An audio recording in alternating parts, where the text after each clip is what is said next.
Welcome to Radiology Advances podcast. Today, we're really diving into something that's, well, moving incredibly fast, AI in medical imaging, specifically MRI. Today's deep dive is on a really significant paper, MRAnnotator, Multi-Anatomy and Many-Sequence MRI Segmentation of 44 Structures. The work was led by Alexander Zhu, Zilong Liu, Shuiyan Mei, and colleagues at Econ School of Medicine at Mount Sinai in New York. It just came out in Radiology Advances. Our mission here is to unpack how they built MRAnnotator, look at how well it actually performs on really different kinds of MRI data, and figure out why it could be such a big step forward for segmenting multiple structures automatically. We'll get into the how, and importantly, the why it matters for you. Yeah, it's crucial stuff. Medical image segmentation, it's the bedrock of so much in radiology. It's essential clinically, but also for building the very AI models we're talking about. But making these models is tough. Getting enough high-quality annotated images, it's a real bottleneck.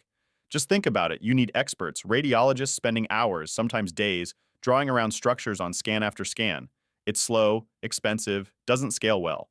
And then you've got privacy rules. Finding enough examples of rare conditions, it's a huge undertaking. That data issue sounds like a major roadblock. We hear a lot about foundation models in the broader AI world, these huge models trained on everything. Why haven't they just solved this for medical imaging? What's the specific holdup here? That's a really good question. And while foundation models are amazing elsewhere, but medical imaging has its own quirks. You still come back to needing massive, diverse medical datasets, which we just don't have in the same way. Our field has, immense complexity, patient anatomies vary, diseases look different, and critically, the scanners themselves are different. So most medical AI models end up being very task-specific, trained for just one thing, not really general purpose like those big foundation models. Plus, there's this thing called the scanner effect. The scanner effect? So you train a model beautifully on data from, say, scanner A. Then you try it on images from scanner B, maybe a different brand or with slightly different settings, and boom, the performance tanks. It really undermines the model's usefulness in the real world, across different hospitals or clinics. Generalizability is key, and the scanner effect fights against that. Okay, so data scarcity, task specificity, the scanner effect. It's a challenging landscape, but that sets the stage perfectly for MRAnnotator, doesn't it? It sounds like it was designed specifically to tackle these issues, a deep learning model focused on segmenting lots of different structures across various MRI types, aiming for robustness. Exactly. And they started by being incredibly careful about the data they used. It was a retrospective study, of course. First, an internal dataset composed of 1,518 MRI sequences from 843 patients across 6 different sites within Mount Sinai spanning from 2010 to 2023. The key here was diversity of patients, yes, but also scanners, different manufacturers, different models. This was their training and validation set. As a generalizability test set, they used an external dataset, totally separate. 397 sequences from 263 patients. This time from an independent outpatient facility, RadImageNet LLC, dated from 2006 to 2022. The model never saw this second dataset during training. It was purely for benchmarking. Wow, okay. And the annotation itself, 44 structures sounds like a massive amount of work. Oh, it was painstaking. 44 structures across 8 anatomic regions: abdomen, pelvis, spine sections, shoulder, knee, the works. They use this clever iterative approach. Medical students do the initial outlines using some model assistance, but then, and this is vital, 2 senior radiologists, both with over 10 years experience, went through and manually finalized everything. Corrected every single one.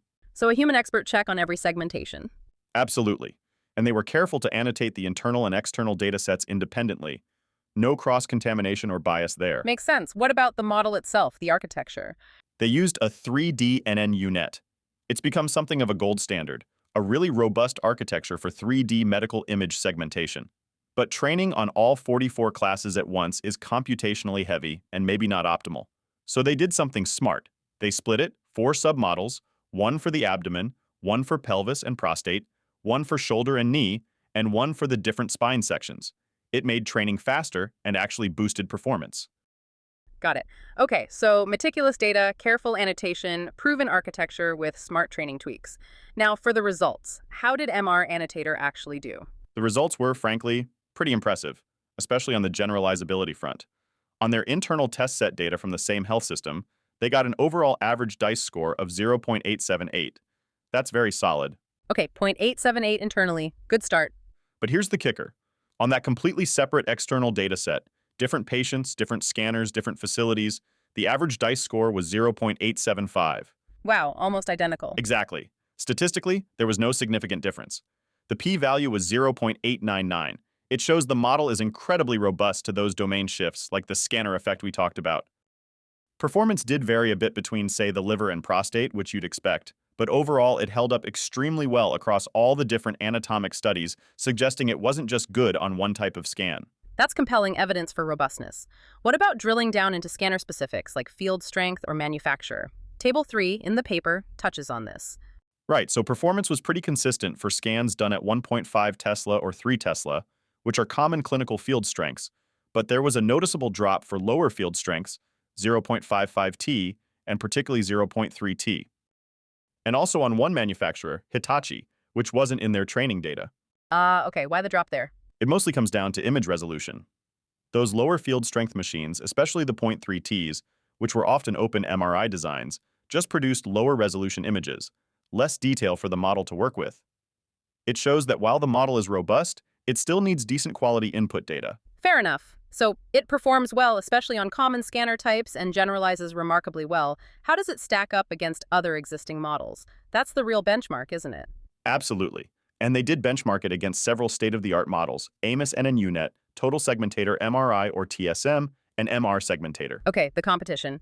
So on the standard AMOS challenge test set, MRAnnotator performed comparably to an NNUNet specifically trained just for that AMOS dataset.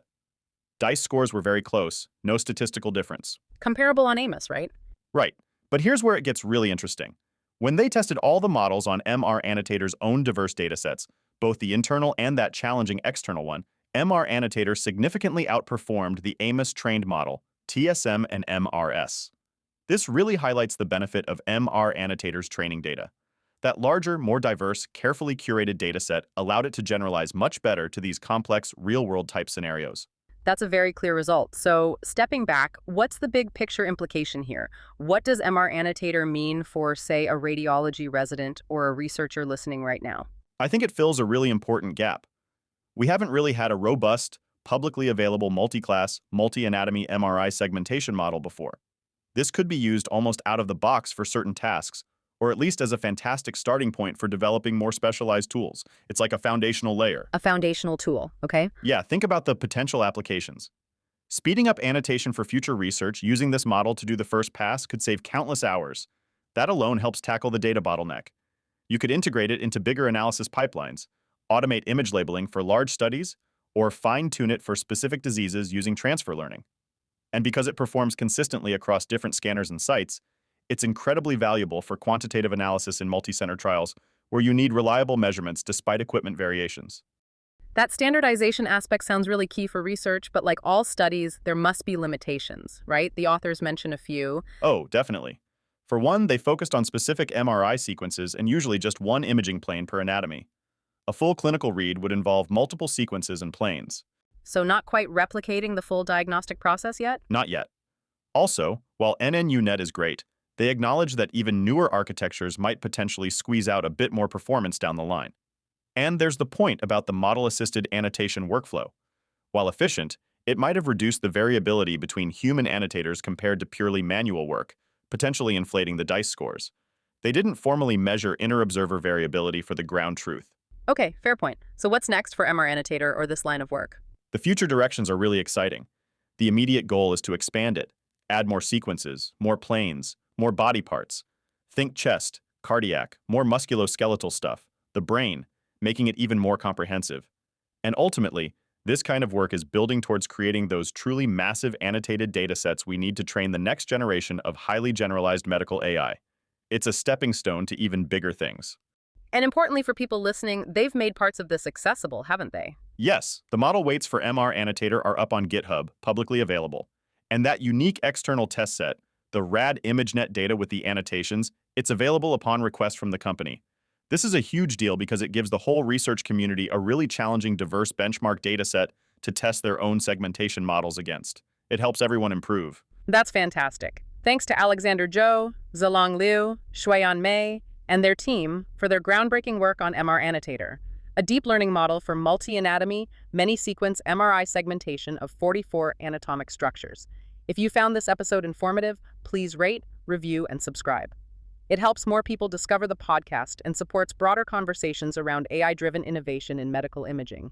You can read the full article and explore more cutting-edge content at Radiology Advances on the journal's website.